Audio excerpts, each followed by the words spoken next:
Pays de montagne, bordé à l'ouest par la Turquie et au sud par l'Iran, l'Arménie revendique une histoire vieille de 3000 ans. Située en Transcaucasie, à un carrefour stratégique entre l'Orient et l'Occident, l'Arménie a suscité bien des haines et des convoitises. De 1915 à 1918, l'Empire ottoman va déporter et massacrer 1,5 million d'Arméniens. En 1920, le traité de Sèvres confirme l'indépendance de l'Arménie. Cette indépendance sera de courte durée. À l'issue d'un autre traité, le pays devient alors une des républiques socialistes soviétiques. Finalement, en 1991, l'Arménie recouvre son indépendance. Sur un territoire à peine plus petit que la Belgique, 3,5 millions d'Arméniens résident dans leur pays. La diaspora est quant à elle estimée à plus de 7 millions d'Arméniens, et le pays peut compter économiquement sur sa diaspora. Malgré bien des difficultés, l'extraordinaire vitalité du peuple est prête à relever les grands défis de ce petit pays au grand cœur.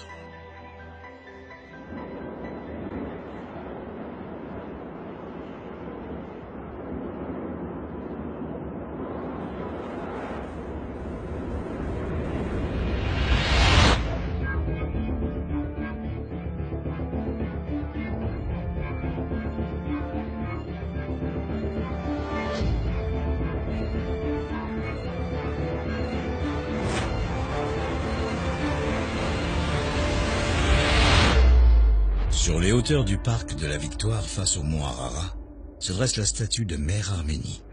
Personnifiant la volonté éternelle de protéger le peuple, Mère Arménie symbolise à la fois la fierté du peuple arménien et la victoire de 1945. C'est en 1967 que Mère Arménie remplace une statue de Staline et semble depuis veiller sur la ville. Erevan, capitale de l'Arménie, après avoir été celle de l'Arménie soviétique, est construite sur 7 collines et repose sur des fondations vieilles de 2500 ans.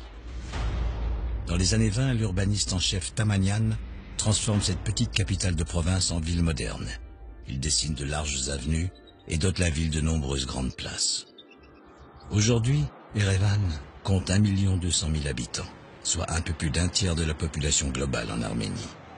De nombreux projets d'aménagement sont en cours et des quartiers entiers en rénovation. Dans le tumulte des travaux, un petit havre de paix abrite l'atelier de musique et l'âme de Manouk Aroutionian.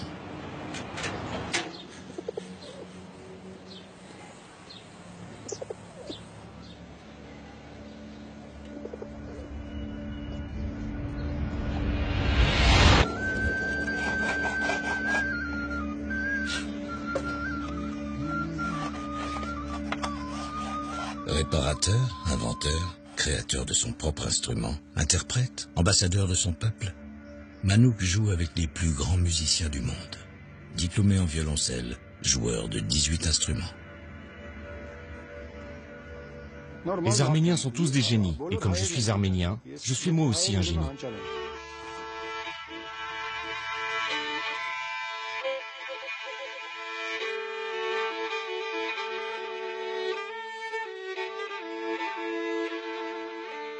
Je ne sais pas bien si je suis venu au violoncelle par choix ou si c'était mon destin. Quoi qu'il en soit, je me réjouis d'avoir appris cet instrument qui m'a accompagné et guidé dans mon parcours musical. Je comprends aujourd'hui pourquoi on confère à cet instrument sophistiqué un caractère divin. Il m'a permis de ressentir et de comprendre beaucoup de choses. D'ailleurs, c'est sûrement le violoncelle qui m'a aidé à maîtriser tous les autres instruments avec autant de facilité.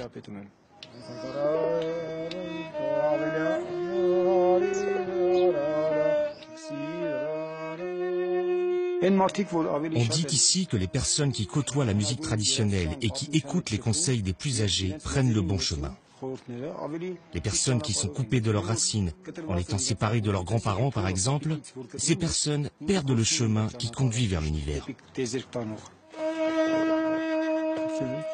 Je pense que transmettre le savoir aide incontestablement à agrandir la famille et à renforcer les liens qui unissent les proches entre eux.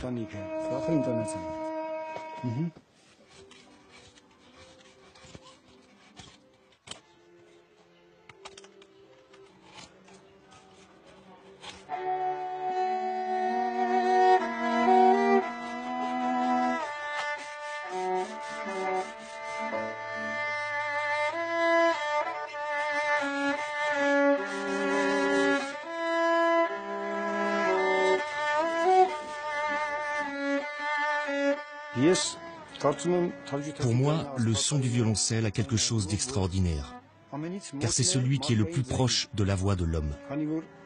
Le premier instrument, c'est la voix humaine. Et quand je joue mes œuvres, je les chante en même temps dans ma tête, et j'essaye de me représenter avec cette voix humaine le son de mon instrument de musique.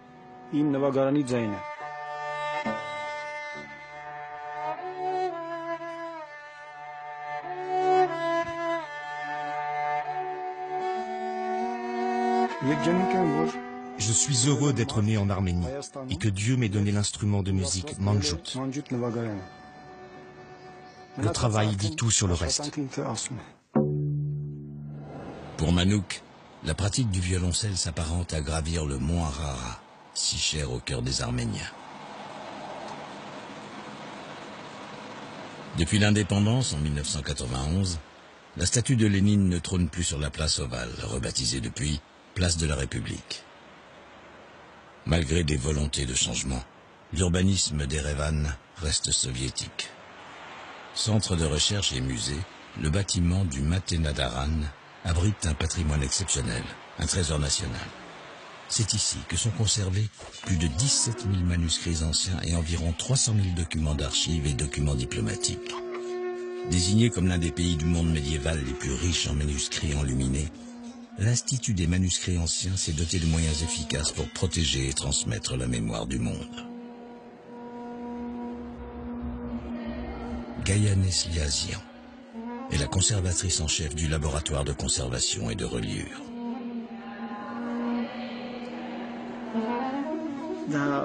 Nous n'avons simplement pas le droit de laisser mourir les livres.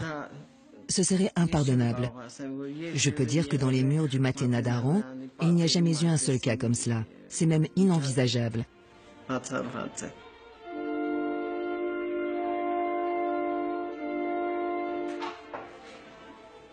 Vous vous trouvez dans l'atelier de restauration du Matenadaran, que l'on peut décrire comme une sorte d'hôpital pour livres. Chaque jour, chaque seconde, nous prenons un soin attentif à remettre en état les livres en notre possession, ainsi que les manuscrits et les documents d'archives. C'est ça la mission de notre atelier.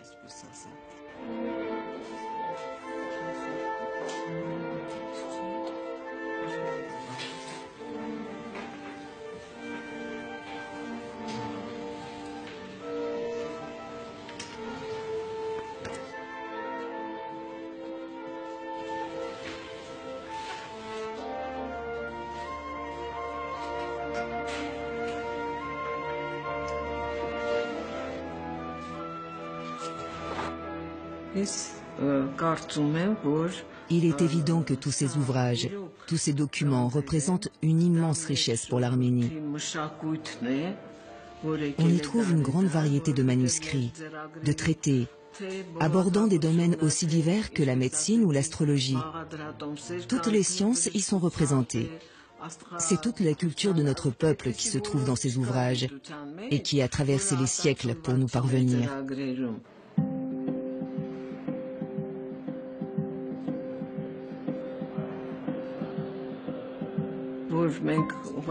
Il est de notre devoir de conserver ces textes, afin que les générations futures puissent en prendre soin et analyser les connaissances qui n'ont pas encore fait l'objet d'études.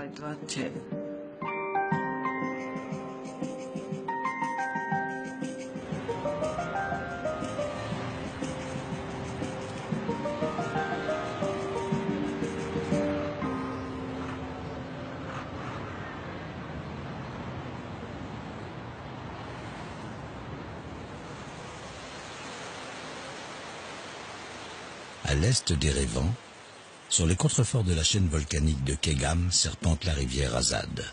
Pays de montagne, les 3/4 du pays s'étagent entre 1000 et 2500 mètres. Connues sous le nom de symphonie de pierre, les colonnes de basalte de Garni façonnent les parois des gorges. Ces orgues basaltiques résultent d'un refroidissement rapide de roches volcaniques en fusion au contact de l'eau ou de l'air. La géologie de l'Arménie est marquée par des déformations actives et a toujours été ponctuée par de catastrophiques séismes.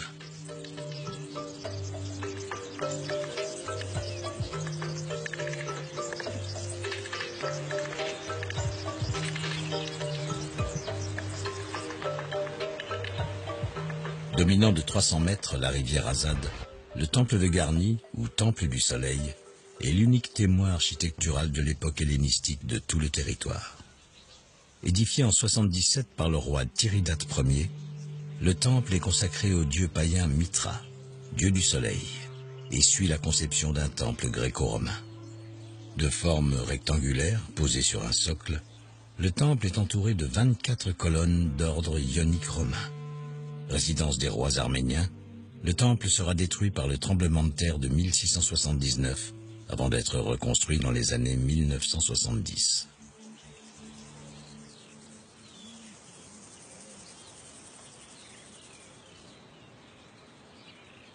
Les 3000 ans d'histoire arménienne sont attestés par des annales assyriennes, perses ou encore grecques.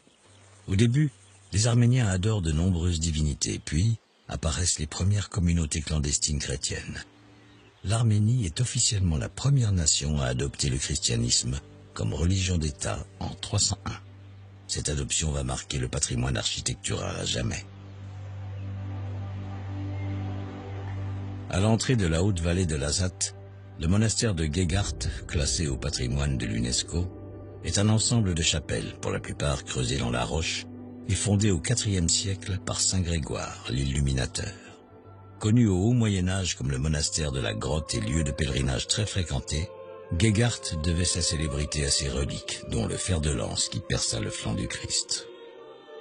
Les pièces rupestres, articulées autour d'une coupole centrale à stalactites, renferment des tombes princières de la dynastie Procyon. C'est dans l'une d'elles que le Garni Vocal Quintet fait vibrer la sérénité des lieux.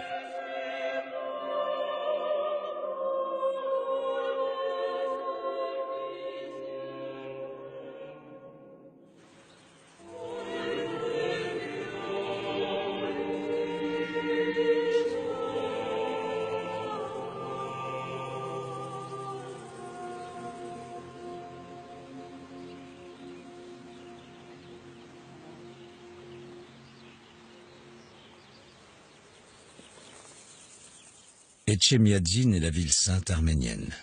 C'est ici que siège l'église apostolique et autocéphale. Pendant la soviétisation de l'Arménie et sous Staline, le clergé a été systématiquement éliminé. L'effondrement de l'URSS a permis le rétablissement de l'église. Vecteur déterminant de l'identité nationale, plus de 90% de la population ne reconnaissent que la seule autorité de son chef, le patriarche suprême et catholicos de tous les Arméniens, Karekin II.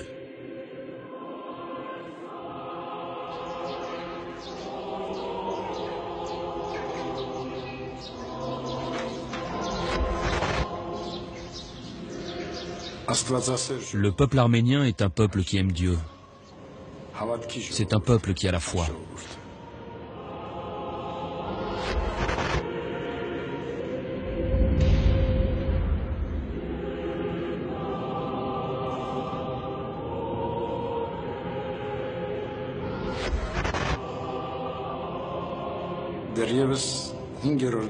C'est au 5e siècle que notre peuple a commencé à lutter pour sa foi. C'est à ce moment-là qu'il a décrété que le christianisme était la couleur de sa peau.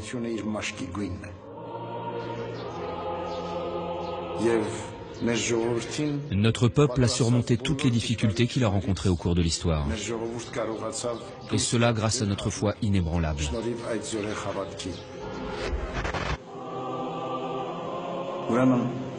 Les temples arméniens sont des sanctuaires, des lieux sacrés qui ont plusieurs fonctions. Ils ont été érigés pour communiquer avec Dieu, mais servaient également à accueillir les étrangers. C'est dans ces lieux spirituels que notre peuple a fait grandir sa foi.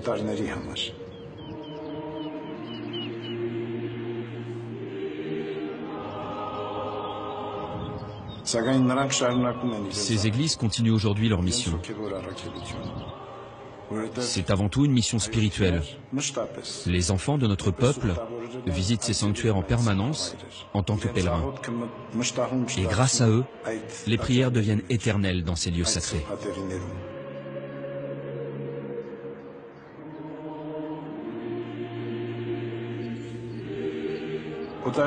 En visitant ces lieux et en regardant ces pierres, les touristes comprennent l'esprit qui a sauvegardé et préservé notre peuple.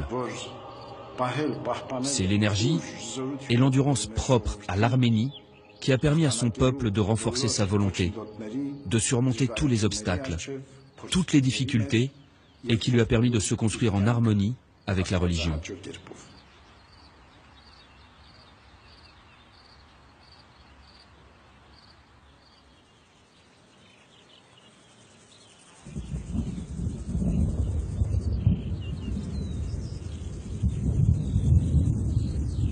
Sur les hauteurs cuivrées de l'Arakadz, à 1500 mètres d'altitude, la petite localité de Biorakhan abrite un observatoire appartenant à l'Académie nationale des sciences d'Arménie.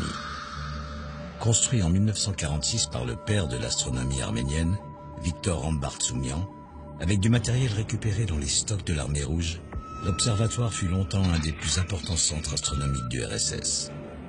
C'est à Biorakhan que Victor Ambartsoumian va développer des théories sur la formation, l'évolution et l'activité des étoiles. Dans cet observatoire vont être également découverts de nouveaux types d'associations stellaires, plus de 1000 étoiles éruptives, prodiguant au centre une renommée internationale. Il est désormais doté de 3 télescopes et en cours de modernisation. Aïk Harit-Younian, professeur à l'Académie nationale de sciences, en est le directeur. Toutes les étoiles sont comme des êtres humains, comme des animaux. Elles naissent, elles vivent leur vie et elles meurent. À Biorakhan, nous sommes les premiers à avoir prouvé que de nombreuses étoiles sont nées à notre époque.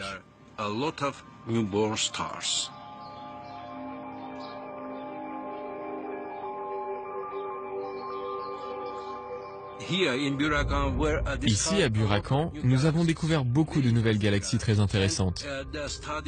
Et l'étude de ces galaxies se fait désormais aux 4 coins de la planète. En Europe, aux États-Unis, partout. Une des contributions des astronomes arméniens est par exemple la découverte des galaxies de Markarion, qui a été faite ici.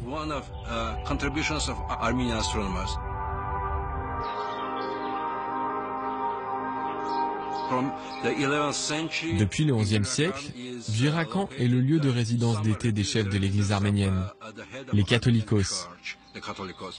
L'église et l'astronomie sont donc au cœur de la ville. Ici, les gens qui essaient de comprendre l'âme humaine, de comprendre leur âme, essaient aussi de comprendre l'âme de l'univers.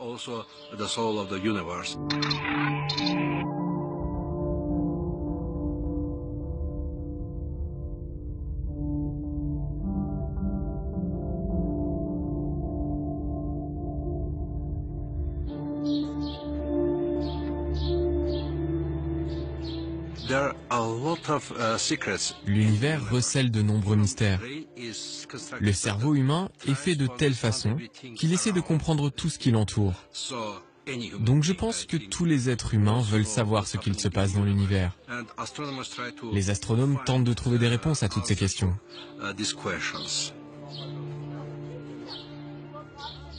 Tous les astronomes sont à mon sens des rêveurs.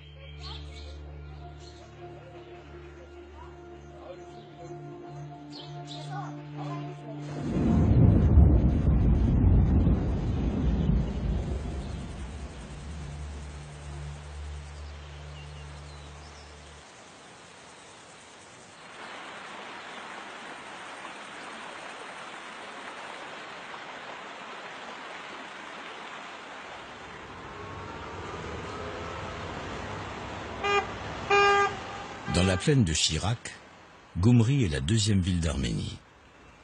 Difficile d'imaginer que le 7 décembre 1988, un tremblement de terre détruisit 60% de la ville.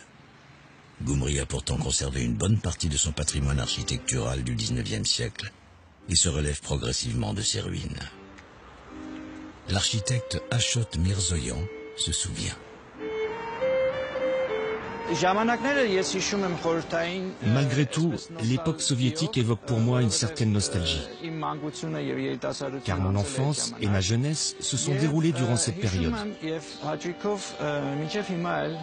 Aujourd'hui encore, lorsqu'il m'arrive de croiser dans ma ville des immeubles datant de cette époque, ou même de voir des symboles, je ne peux m'empêcher de les regarder avec une sorte de bienveillance.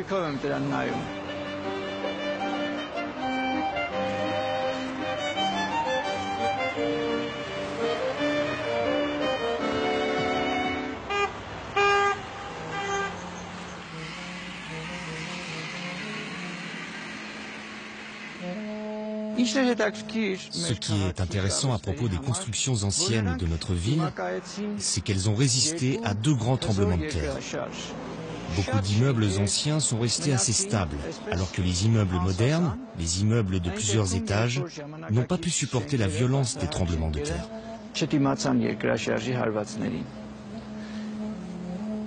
Les temples du Moyen-Âge étaient remarquablement construits. Eux sont restés debout depuis plusieurs siècles.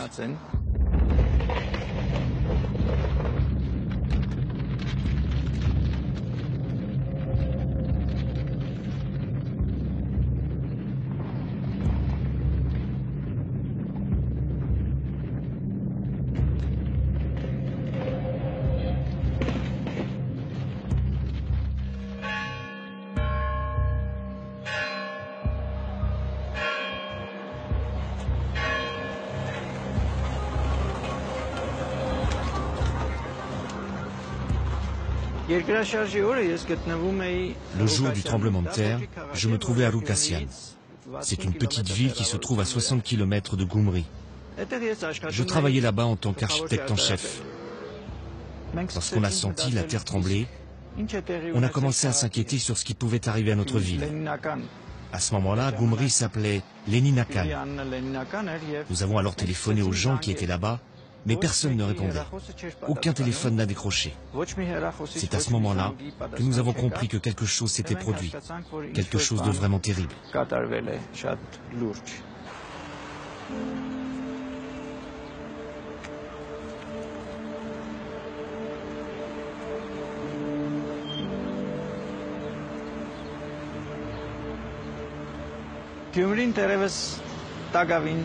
Jusqu'à maintenant, Gyumri n'a pas encore soigné toutes ses blessures dues au tremblement de terre. Et la ville en porte encore de nombreux stigmates. Nous-mêmes, nous ne nous sommes pas rétablis comme nous l'aurions souhaité.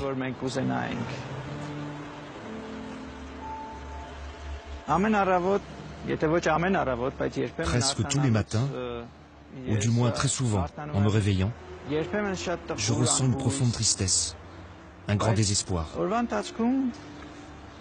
Mais pendant la journée, je reprends confiance, car je vois que nous essayons tous de lutter pour améliorer notre quotidien, pour le rendre plus agréable. De nombreuses personnes ont des idées et souhaitent les mettre en œuvre. Et ça, c'est important. Nous faisons tout aujourd'hui pour aller de l'avant. Ainsi, le soir, je peux être plus serein et me persuader que tout ira bien. Et c'est dans cet état d'esprit que vivent, me semble-t-il, tous les habitants de Gyumri.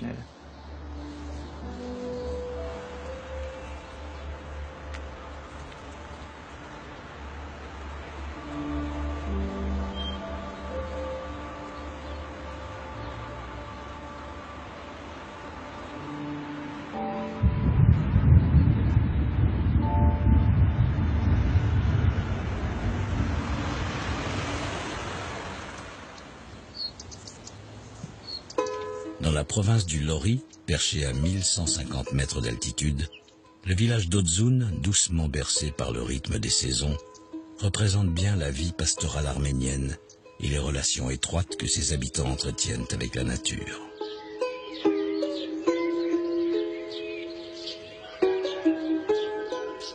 Dans la maison de la culture du village, Tatef Mozignan enseigne une des expressions les plus remarquables de l'identité arménienne, la danse. Si j'étais restée à Erevan après y avoir fait mes études, je n'aurais été d'aucune utilité à mon village. C'est pour cette raison que j'ai décidé de rester ici et de consacrer toutes mes connaissances, tous mes efforts et toute mon énergie à mon village, notamment à travers l'enseignement de la danse traditionnelle.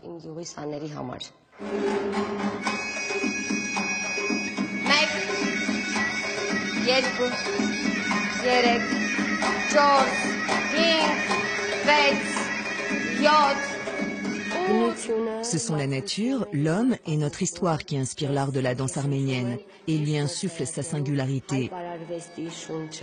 Les filles arméniennes dansent d'une façon belle et gracieuse, alors que les hommes arméniens doivent toujours, à travers leur danse, montrer au monde entier qu'ils sont forts, robustes physiquement et doués d'une volonté inébranlable. L'homme et la femme sont complémentaires et représentés de façon harmonieuse. C'est la base principale de notre danse traditionnelle.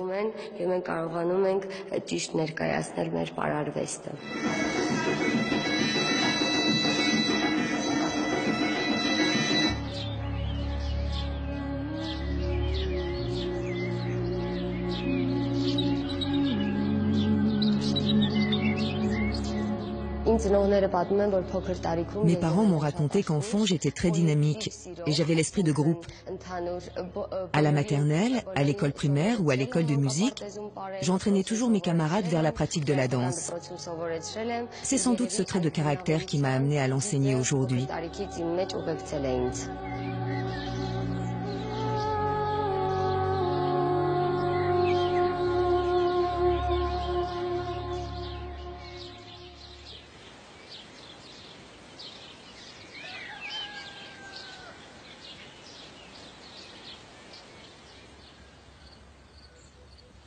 Dans la vallée du Debet, Vanadzor, chef-lieu de la région du Lori, est la troisième plus grande ville d'Arménie, avec plus de 100 000 habitants. Durant l'époque soviétique, Vanadzor se développe grâce à l'industrie chimique. Le granit et le quartz sont aussi exploités depuis les années 30. Avec l'effondrement de l'URSS, presque toutes les activités s'arrêtent. L'économie arménienne, dépendante de l'Union soviétique pour son commerce, s'érode. Aujourd'hui, les vestiges des usines déchiquettent l'espace et contrastent avec les sublimes sommets des chaînes de Pambak et de Bazoum. Autrefois, important centre de thermalisme, Vanadzor tourne au ralenti et se remet péniblement du tremblement de terre de 1988.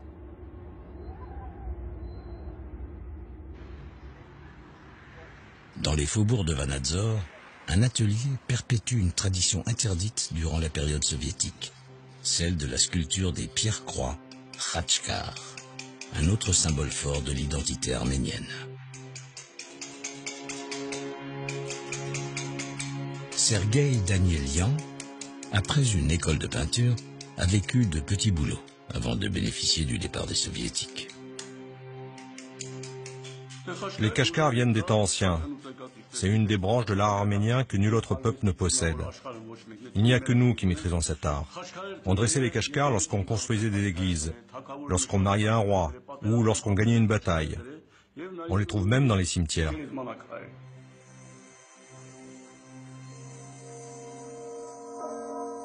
Bien sûr, il y a de nombreux peuples chrétiens, mais cette croix est unique en son genre. C'est la croix fleurie.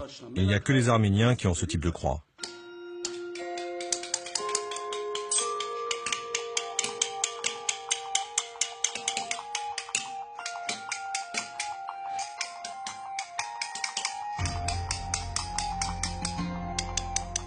On n'a pas le droit de reproduire le Khachkar. Ça ne se fait pas. J'ai fait plus de 500 Khachkars et je n'en ai pas reproduit un seul. Et même si le bon Dieu me donne une vie pour en faire 1000, je suis persuadé que je n'en ferai jamais deux identiques.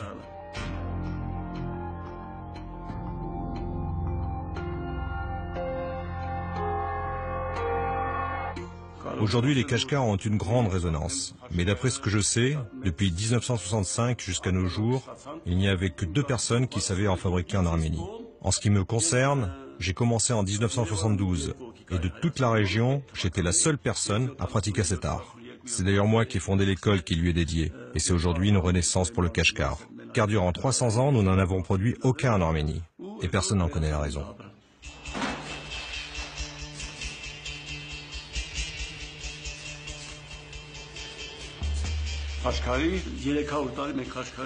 Aujourd'hui, l'art de sculpter le Khachkar entame une seconde vie.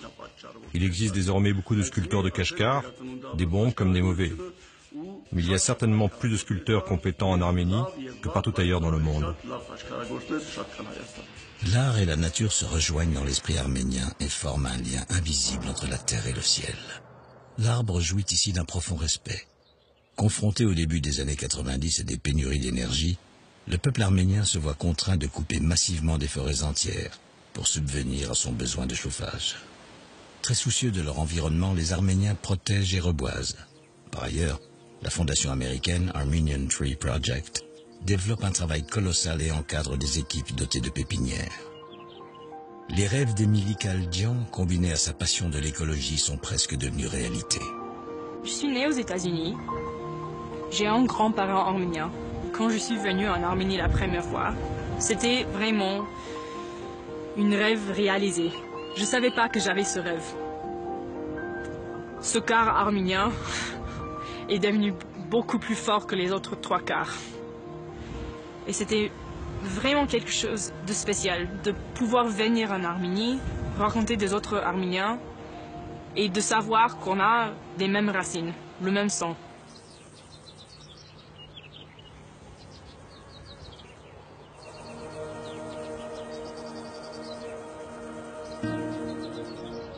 Maintenant, c'est le temps pour commencer à replanter l'Arménie.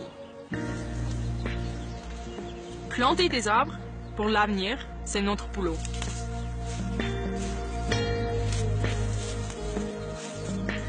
Depuis ces 20 ans, on a planté 4,5 millions d'arbres en Arménie. On choisit en général des villages qui ont vraiment besoin. On regarde bien sûr s'il y a de l'eau là-bas, si la terre est bien pour planter. Mais aussi on parle avec des gens. On doit savoir si les gens veulent vraiment avoir des arbres.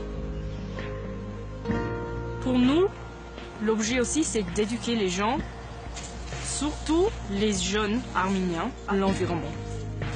On compte beaucoup sur les enfants de changer les esprits de leurs parents.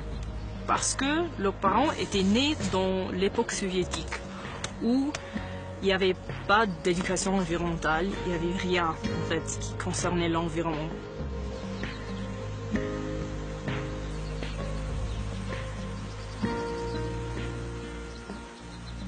C'est trop tôt pour dire les résultats biologiques dans les forêts, mais on peut voir clairement que l'Arménie a déjà changé.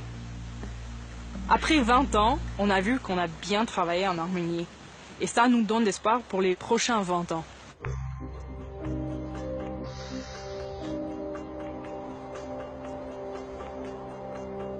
Moi, au début, quand je suis venue en Arménie, je savais dire « Bonjour, je suis arménienne et la couleur violet ». C'était tout. Mais j'ai vite appris l'arménien et je suis la seule dans ma famille qui peut parler arménien avec mon grand-père. Ça lui fait fier. Moi aussi, je suis fière de moi-même parce que c'est quelque chose vraiment, vraiment important pour moi, pour pouvoir découvrir mes racines en Arménie.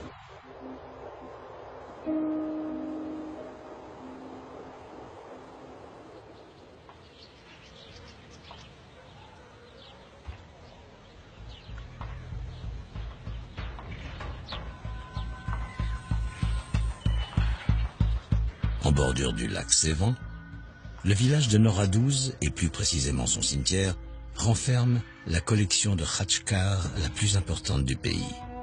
Divisée en 2 zones, la partie ancienne du cimetière abrite des pierres-croix datant du 9e jusqu'au 15e siècle. Une légende locale raconte que les habitants auraient habillé les pierres-croix pour donner l'impression d'une importante armée et ainsi tenter de faire reculer les divisions de Tamerlan qui marchaient pour s'emparer de la région. Le stratagème, toujours selon la légende, aurait parfaitement fonctionné.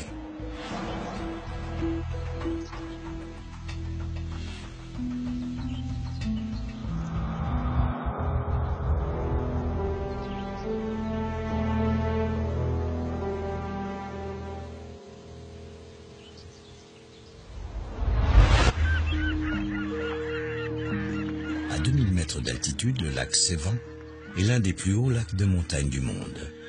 Avec ses 1500 km², il représente 5% du territoire. Immense réserve d'eau douce du pays, le lac a fait l'objet de nombreux projets d'aménagement, notamment à l'époque soviétique, pour irriguer les terres autour d'Erevan et fournir de l'électricité. Le pompage de ces eaux a provoqué une baisse de son niveau de 19 mètres. Aujourd'hui, grâce à une certaine normalisation de la situation énergétique, le processus paraît enrayé et le niveau est remonté. En quittant le lac vers le sud du pays, la route franchit la magistrale chaîne de Vardenis par le col de Selim. Les caravanes de la route de la soie empruntaient déjà cet itinéraire au Moyen-Âge. À l'époque médiévale, le col de Selim est un des grands axes du commerce nord-sud, reliant le monde arabo-persan au pays du Caucase. Porte de la région du Vayot Dzor, Areni est une localité viticole. Les découvertes archéologiques situent en Arménie la patrie du raisin, lieu d'origine de la vigne cultivée. Jusqu'alors, les datations faisaient état de 8000 ans avant Jésus-Christ. Dans cette zone encaissée, où les cavernes pullulent, une récente mission archéologique est venue repousser la date d'apparition de la vigne et du vin. En 2007, une équipe fouille une caverne composée de 3 chambres et met à jour un crâne et des vases emplis de pépins de raisin. Les datations tombent 8000 ans avant Jésus-Christ.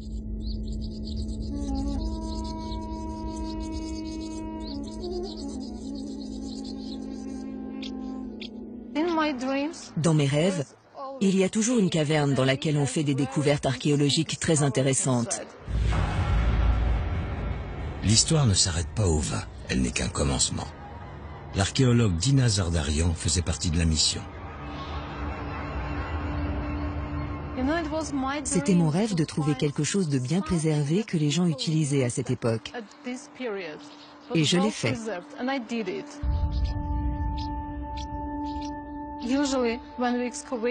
Généralement, lorsque nous procédons à l'excavation de sites archéologiques, la matière organique n'est pas préservée. Ici, grâce au microclimat de la caverne et à l'épaisse couche de boue qui la recouvre, nous avons fait des découvertes extraordinaires.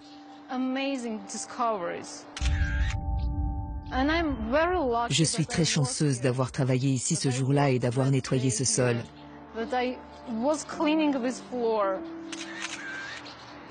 C'est une chaussure en cuir qui a été trouvée en 2008. Elle reposait au fond de ce puits qui était fermé par un couvercle.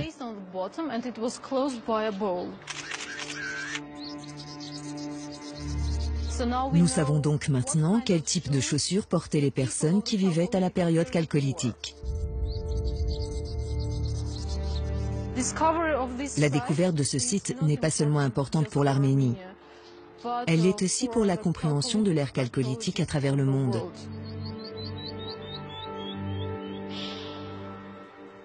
Si nous comparons les résultats des études qui ont été menées sur cette période en Mésopotamie, ils n'ont pas eu les mêmes découvertes que nous. Ils n'ont pas trouvé de vêtements, ni de chaussures, ni d'objets en bois. Nous avons tout cela.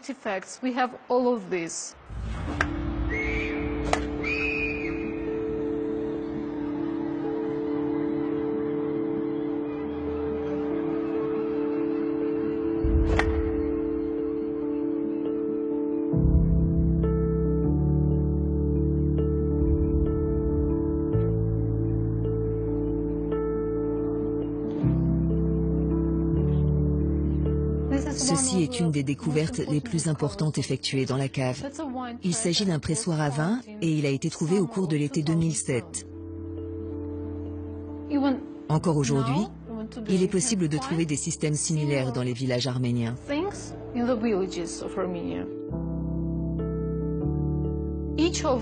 Chacune de ces structures en argile contenait le crâne d'une jeune fille. Ces filles, âgées de 7 à 15 ans, étaient tuées de manière volontaire. Il s'agissait d'un sacrifice. Les os étaient bouillis avant d'être placés dans ces structures.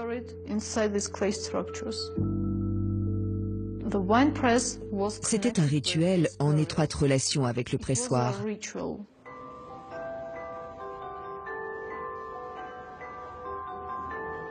En finir ici avec les excavations nous prendra, j'en suis sûre, plus de 100 ans.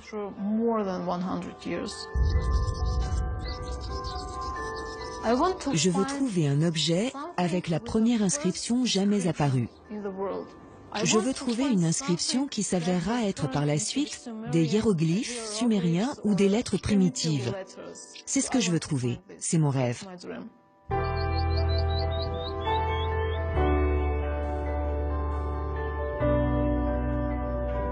À quelques kilomètres de la grotte d'Areni, dans un long défilé de parois rocheuses, trône le monastère de Noravank d'Amagou, littéralement le nouveau monastère. Construit au 9e et 10e siècle, le complexe est agrandi et refondé au XIIe et XIVe siècle pour devenir le mausolée des princes orbélians, seigneurs de la région. La présence religieuse se maintient jusqu'au XIXe siècle, période où un séisme frappe le monastère, suivi d'un autre en 1931. Restauré puis réouvert au public, Noravank est aujourd'hui un des 5 sites majeurs du tourisme en Arménie.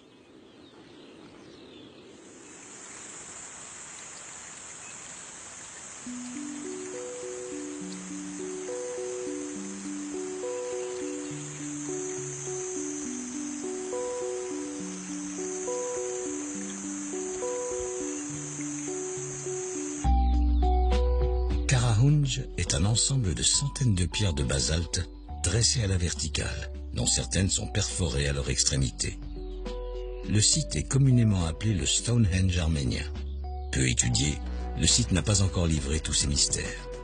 Il est admis cependant qu'il s'agit d'un observatoire consacré au mouvement des astres et à la mesure du temps.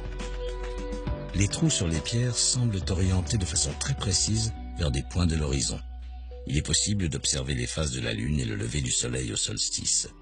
Lieu de culte du Soleil, Karahounj daterait de 6 à 8 000 ans.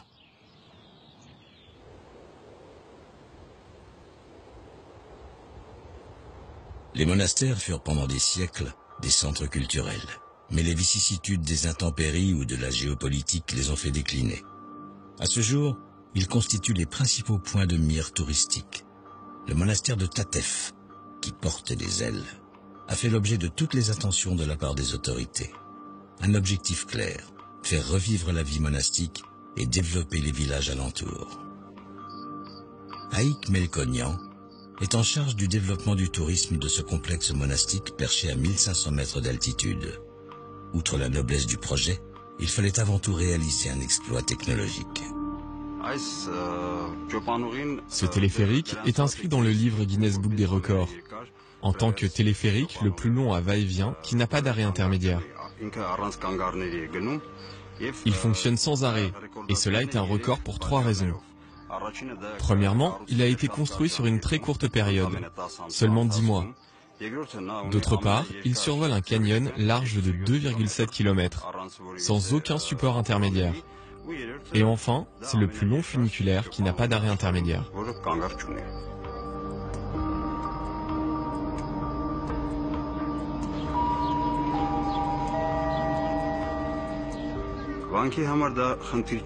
Ce téléphérique n'est pas un problème pour le monastère, bien au contraire. Car non seulement le monastère va être rénové, mais par la suite, les moines reviendront y vivre, et la vie spirituelle sera de nouveau rétablie. Des horaires spécifiques seront aussi dédiés à la visite des touristes. Ainsi, ils pourront non seulement parcourir le monastère, mais ils pourront également assister à la vie monacale de ce lieu sacré.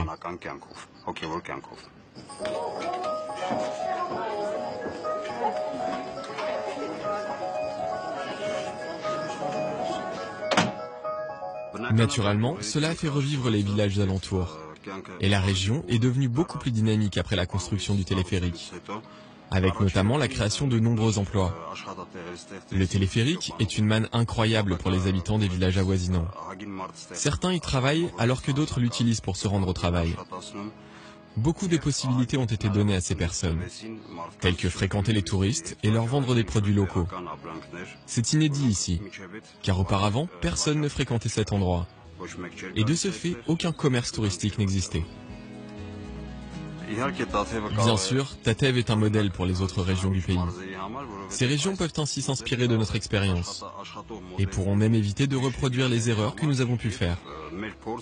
En ce qui nous concerne, nous avons réussi à surmonter les obstacles et le plus dur est maintenant derrière nous. Haïk a choisi la photographie pour exprimer son amour du pays et de ses habitants. Je photographie principalement les anciens, ceux qui s'en vont, qui meurent, la génération qui s'éteint. À travers ces clichés, je veux rendre compte de leur expérience amère, celle qu'ils ont cumulée tout au long de leur vie, à travers leurs rides et la dure expression de leur visage. Ce sont des témoignages de notre passé, car ces personnes vont nous quitter pour toujours, et leur disparition sera une perte immense pour nous tous.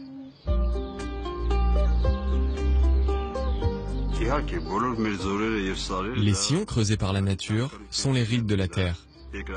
Ils sont présents dans les nombreuses vallées et montagnes qui jalonnent le pays. On retrouve ces rides sur les visages des hommes, elles aussi provoquées par le climat très changeant, pouvant passer du soleil à de très fortes pluies. C'est le pays tout entier qui se reflète sur les visages de ces hommes.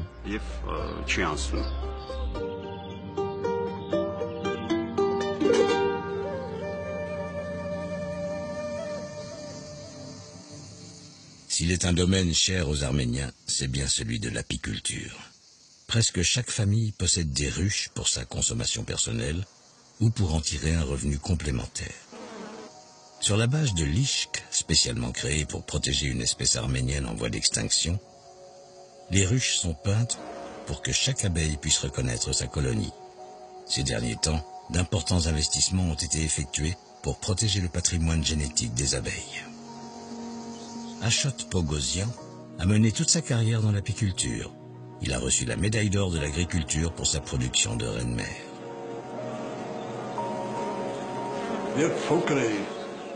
Enfant, je passais déjà beaucoup de temps en compagnie des abeilles. On nous avait offert des ruches et très vite, j'ai commencé à m'intéresser à l'apiculture.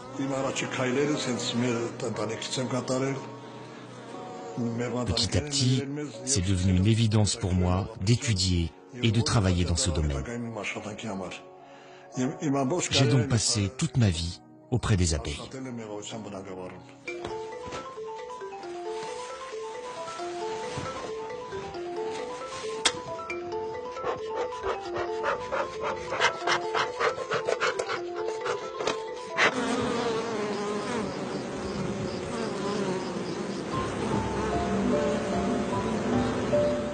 En 1973, ils ont découvert une nouvelle espèce d'abeille, au génome unique, qui n'existait qu'en Arménie, à Sounik exactement.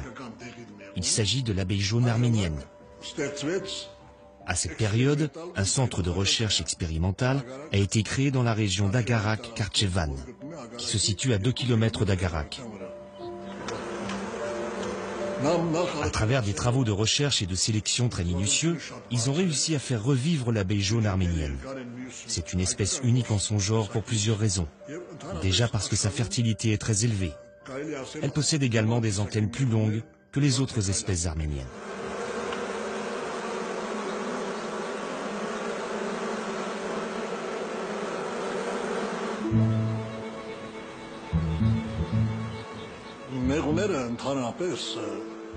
Tout le monde s'accorde à dire que les abeilles sont très sensibles aux phénomènes extérieurs, notamment aux conditions environnementales. L'industrie minière ou le traitement des arbres par les produits chimiques sont souvent déterminants dans le développement des abeilles et peuvent parfois entraîner d'importantes pertes.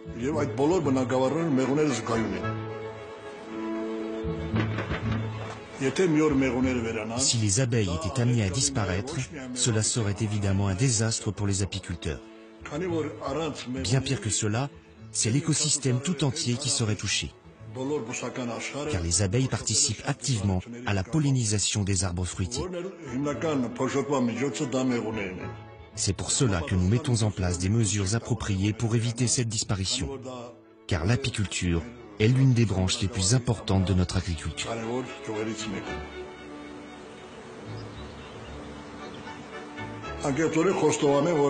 Dans chaque famille, il est plaisant d'avoir du miel. Je ne vois d'ailleurs rien de meilleur que le miel, qui est considéré comme un aliment d'excellence en Arménie. On le place au-dessus de tous les autres. Je parle bien entendu d'un bon miel, un miel propre qui est utile et qui peut être consommé autant par les personnes âgées que par les enfants. Vous l'avez bien compris, le miel a une très grande importance en Arménie.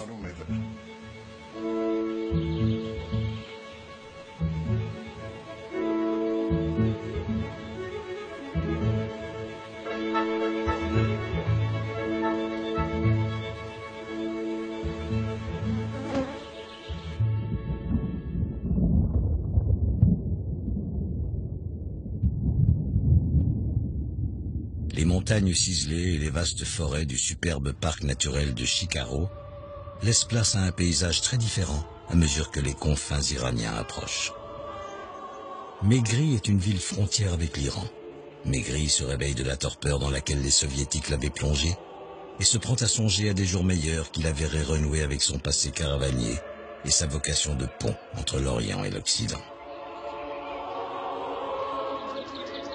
Selon la légende biblique, c'est sur le mont Ararat que s'échoua l'arche de Noé. Le cercle de vie pouvait dès lors reprendre son cours. De son histoire et de ses racines, l'Arménie tire sa force vers les chemins de la Renaissance.